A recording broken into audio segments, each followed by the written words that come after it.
ஊராட்சிகளை கரூர் மாநகராட்சியுடன் இணைப்பதை கண்டிக்கிறோம்.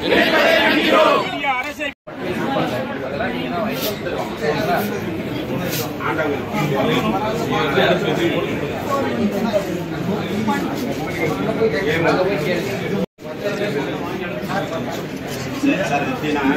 கரூர் மாநகராட்சியோட 6 பஞ்சாயத்து அளிக்கிறதா தீர்மானம் போட்டாங்க.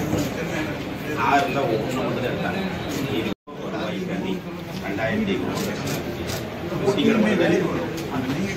ஆனா அதுல கவர்மெண்ட் பேப்பர் என்ன சொல்றாங்கன்னா தொழிற்சாலை எல்லாம் அங்க மிக மிஞ்சி இருந்தது, அதனால நான் மாநகராட்சி முடிக்கிறேன். அது அதே மாதிரி வேளம்பாடியும் நிம்மனாக்கி ரொம்ப பட்டியல் இந்த 100 நாள் வேலையெல்லாம் பாதிக்கும். 100 நாள் வேலை பாதிக்கும். வரி மாநகராட்சி வரி நகராட்சி வரியெல்லாம் கிராமத்தில் இருக்கிறவங்களாம் கட்டவே முடியாது. அந்த மாதிரியான ஒரு சூழ்நிலை அதுக்காக அப்ளிகேஷன் பண்ணி கொடுத்துருக்குறோம்.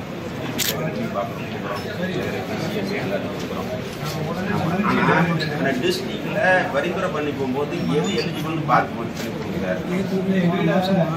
ஏமூர் பஞ்சாயத்து வந்து எப்படி நீங்க மாநகராட்சியோட எடுக்கிறது வந்து மாவட்ட நிர்வாகம் பரிந்துரை பண்ணுறது எங்களுக்கு தெரியும்.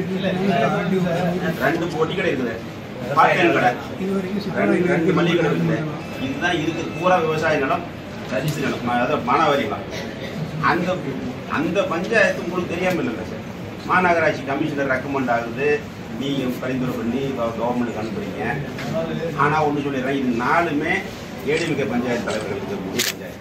டிஎம்கே இருக்கிறதெல்லாம் விட்டுட்டாங்க. எங்கள் கோரிக்கை அதெல்லாம் கிடையாது. டிஎம்கே ஏடிஎம்கே அதெல்லாம் வேண்டாம். யாரையுமே கிராம பஞ்சாயத்தை மாநகராட்சியோட நகராட்சியோட சேர்த்தாங்க. சேர்த்துனா இன்னைக்கு இருக்கிற சூழ்நிலை வரி வசதி கட்ட முடியாது.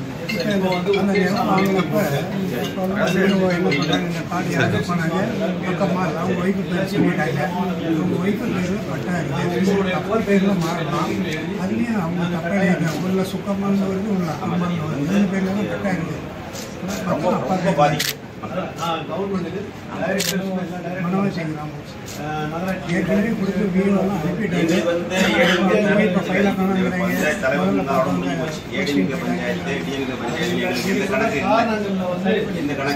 இன்னைக்கு இருக்கிறது லிங்கமநாயக்கம்பட்டி ஏடிஎம்கே தலைவர், வேளம்பாடி அதிமுக தலைவர், கீழ்வாகம் அதிமுக, இவர் ஒன்றிய செயலாளர் ஏடிஎம்கே. இந்த 4 மட்டும் பர்டிகுலரா மென்ஷன் பண்ணி ஜியோ வருது. அது எங்களுக்கு எப்படின்னு தெரியல. எலிஜிபிள் இருக்கிறத நீங்க சேர்த்துங்க, அதுக்கு உண்டான மக்கள் மக்கள்கிட்ட கருத்து கேளுங்க. எதுவுமே இல்லையே. எங்களுக்கு வந்து சில புள்ளிவரங்கள் கேட்டாங்க, அதோட முடிவு பண்றது எல்லாம் அரசு முடிவு பண்ணாங்க. அதனால உங்க ஆட்சியர்களுக்கு நாங்கள் அவங்களுக்கு அனுப்பிச்சோம். கேட்டு சொல்லியிருக்காங்க, அவங்க சொல்லியிருக்காங்க. கூட்டம்லாம் அதிகாரிகளோட அவங்க மெட்ராஸ் போகிறாங்க. அது இதை நான் கலந்துருக்கு. நாளைக்கு வந்து பப்ளிக் கையில் போட்டு செல் நம்பரோட இருந்ததை நாளைக்கு பெடிஷனாக கொடுக்கும். இன்னைக்கு வந்து மனு நாங்கள் ஆமாம் எல்லாத்தையும் அனுப்பிச்சு எல்லா டைரக்டரும் சரி.